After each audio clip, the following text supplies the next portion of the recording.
Hello बच्चों, आइए प्रश्न को देखते हैं। किसी मूल बिंदु के सापेक्ष ए और बी इस बिंदुओं के स्थिति सदिश क्रमशः ए और बी सदिश दे रखे हैं, तो ए बी सदिश और बी ए सदिशों को ज्ञात करो। प्रश्न को हल करने से पहले इसकी मुख्य अवधारणा के बारे में चर्चा कर लेते हैं। मुख्य अवधारणा, तो यहाँ पे देखो इस तरह से हम लोग बोल देते हैं क्या कि यहाँ पे अगर मेरे को दो बिंदु यहाँ पे इस तरह से मान लो कि पहले तो मैं यहाँ पे बना लेता हूँ एक समतल एक्स वाई जेड समतल, यहाँ पे मैं ले लेता हूँ। ये मैंने बना लिया। त्रिविम में तीनों यहाँ पे कार्तीय तल ले लिए।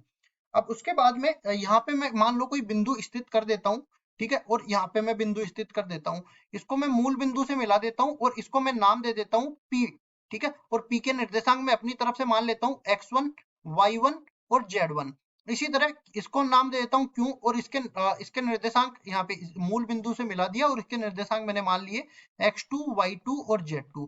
अब देखो यहाँ पे अगर मैं P का स्थिति सदिश लिखना चाहूँ तो वो OP सदिश से निरूपित होने वाला है। तो OP सदिश किसके बराबर हो जाएगा? x1 i cap plus y1 j cap plus z1 k cap.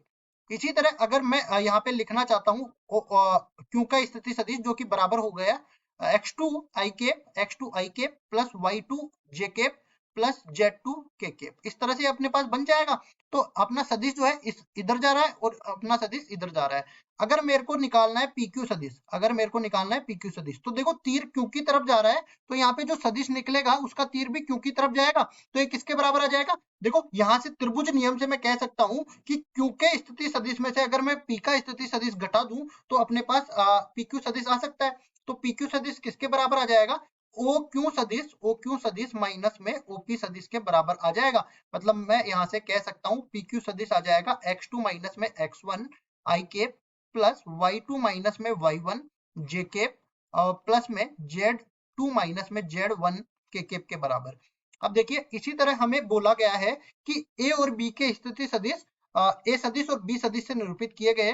मतलब मैं बोलूंगा कि ओ ए सदिश, ए का स्थिति सदिश, यहाँ पे बोलूंगा ए का स्थिति सदिश, स्थिति सदिश ये हमारे पास ओ ए सदिश से निरूपित होगा और ये ए सदिश के बराबर दे रखा है। इसी तरह मैं बोलूंगा बी का स्थिति सदिश, बी का स्थिति सदिश ये हमारे पास ओ बी से निरूपित होगा, ओ बी सदिश से, और ये बराबर है बी सदिश के।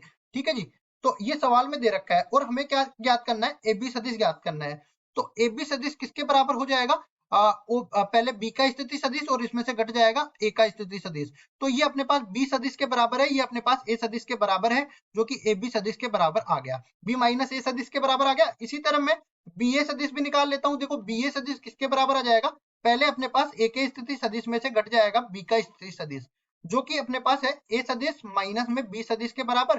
तो ये आ गया बी ए सदिश का मान। तो ये यहाँ पे हमें केवल दोनों सदिश निकालने थे।